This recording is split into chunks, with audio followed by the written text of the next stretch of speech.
कृष्ण वंदे जगद्गुरुम्। 8वां अध्याय का 5वां और 6ठा श्लोक। 8वां अध्याय का 5वां श्लोक। अंतकाले च मामेव स्मरन् मुक्त्वा कलेवरम्। यह प्रयाति स मद्भावं याति नास्त्यत्र संशयः। ऊपर कहे गए श्लोकों का अर्थ है, जो मनुष्य अंतकाल में भी मेरा स्मरण करते हुए शरीर छोड़कर जाता है, वह मेरे स्वरूप को ही प्राप्त होता है, इसमें संदेह नहीं है।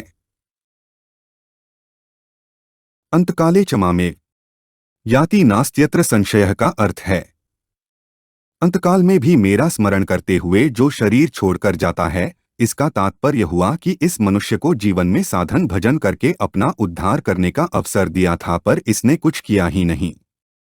अब बेचारा यह मनुष्य अंतकाल में दूसरा साधन करने में असमर्थ है, इसलिए बस मेरे को याद कर ले तो इसको मेरी प्राप्ति हो जाएगी। मामेव स्मरण का तात्पर्य है कि सुनने समझने और मानने में जो कुछ आता है वह सब मेरा समग्र रूप है।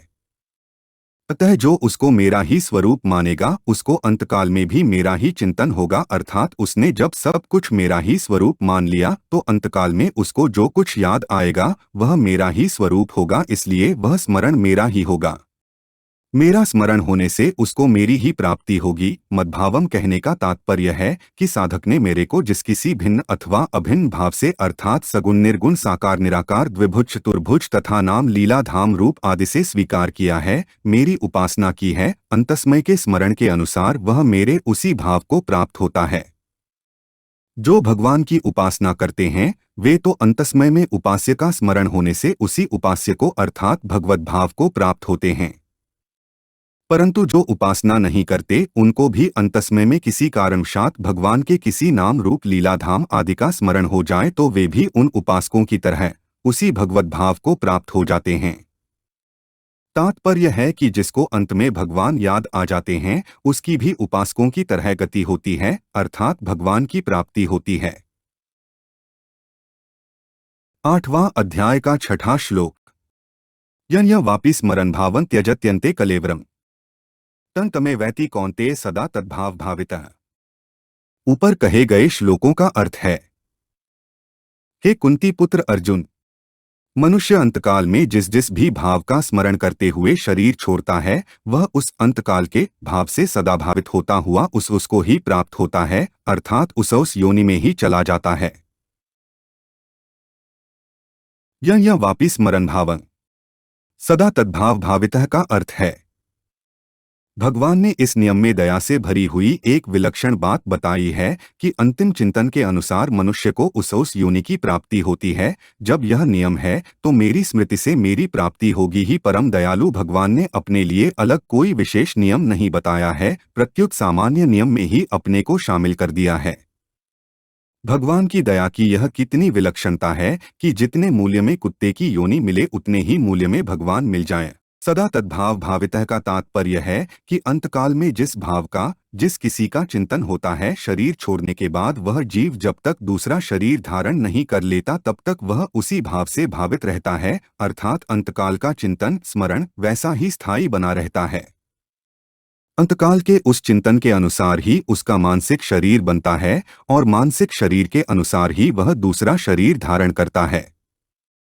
कारण कि अंतकाल के चिंतन को बदलने के लिए वहां कोई मौका नहीं है, शक्ति नहीं है और बदलने की स्वतंत्रता भी नहीं है तथा नया चिंतन करने का कोई अधिकार भी नहीं है। अतः वह उसी चिंतन को लिए हुए उसी में तल्लीन रहता है। फिर उसका जिस किसी के साथ कर्मों का किंचन मात्र भी संबंध रहता है, वायु जल खाद्य पदार्थ आदि के द्वारा वह वहीं पुरुष जाति में प्रविष्ट होता है। फिर पुरुष जाति से स्त्री जाति में जाकर समय पर जन्म लेता है। जैसे कुत्ते का पालन करने वाला कोई मनुष्य अंतस्मय में कुत्ते को याद करते हुए शरीर छोड़ता है तो उसका मानसिक शरीर कुत्ते का बन जाता है, जिससे वह क्रमशः कुत्ता ही बन जाता है, अर्थात कुत्ते की योनि में जन्म लेता है। इस तरह अंतकाल में जिस किसी का स्मरण होता है उसी के अनुसार जन्म लेना पड़ता है। परंतु इसका तात्पर्य यह नहीं है कि मकान को याद करते हुए शरीर छोड़ने से मकान बन जाएगा, धन को याद करते हुए शरीर छोड़ने से धन बन जाएगा आदि। प्रत्युत मकान का चिंतन होने से वह उस मकान में चूहा छिपकली आदि बन जाएगा और धन का चिंतन होने से वह सांप बन जाएगा आदि। तात्पर्य यह हुआ कि अंतकाल के चिंतन का नियम सजीव प्राणियों के लिए ही है, निर्जीव जड़ पदार्थों के लिए नहीं। अतः जड़ पदार्थ का चिंतन होने से वह उससे संबंधित कोई सजीव प्राणी बन जाएगा। मनुष्येतर पशु पक्षी आदि प्राणियों को अपने अपने कर्मों के अनुसार ही अंतकाल में स्मरण होता है और उसी के अनुसार उनका अगला जन्म होता है। इस तरह अंतकाल के स्मरण का कानून सब जगह लागू पड़ता है। परंतु मनुष्य शरीर में यह विशेषता है कि उसका अंतकाल का स्मरण कर्मों के अधीन नहीं है, प्रत्युत पुरुषार्थ के अधीन है। पुरुषार्थ में मनुष्य सर्वथा स्वतंत्र है। तभी तो अन्य योनियों की अपेक्षा इसकी अधिक महिमा है। मनुष्य इस शरीर में स्वतंत्रतापूर्वक जिससे संबंध जोड़ लेता है, उस संबंध के अनुसार ही उसका अन्य योनियों में जन्म हो सकता है। परंतु अंतकाल में अगर वह भगवान का स्मरण कर ले तो उसके सारे संबंध टूट जाते हैं, कारण कि वे सब संबंध वास्तविक नहीं है, प्रत्युत वर्तमान के बनाए हुए कृत्रिम हैं, जबकि भगवान के साथ संबंध स्वतः सिद्ध है, बनाया हुआ नहीं है। अतः भगवान की याद आने से उसके सारे कृत्रिम संबंध टूट जाते हैं। हमारे चैनल को सब्सक्राइब करें। अगर यह वीडियो आपको अच्छी लगी तो वीडियो को लाइक करें, वीडियो को अपने दोस्तों के साथ शेयर करें, अपने सुझाव हमें कमेंट करके बताएं। जय श्री कृष्णा।